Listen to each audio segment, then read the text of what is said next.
cukup bagus lah, buktinya mereka bisa buat 9 gol.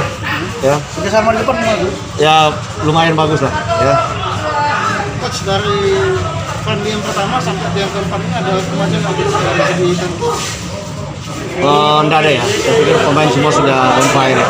Pokoknya menjelang ke Medan mereka semua dalam posisi on fire dan mereka main juga tadi sesuai dengan instruksi. Ya. masih ada agenda bisa apa? Masih ada agenda, kita belum tahu, nanti ngomong sama Bos Henry dulu ya. Ada berapa kali lagi? Ada mungkin 3 kali lah. Dengan tim lokal atau dengan yang Bisa tim lokal, bisa tim luar. Ya. Berarti ada kemungkinan kita away lagi, coach.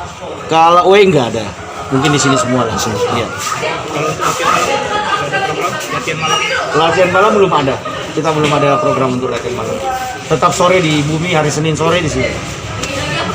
Soal usaha dia akan mengatakan tinggal menunggu saja ke Palembang, tinggal menunggu surat keluar dari BSM. Komentarnya gimana tuh? Saya pikir Osasa juga pemain yang baik ya. Tapi sekali lagi ya, saya kurang tahu tentang Osasa. No comment lah buat saya. Mungkin Mas Rifki yang lebih paham, Mas Rifki nih. No comment lah buat Osasa. Jangan lupa subscribe, share, komen, dan like ya.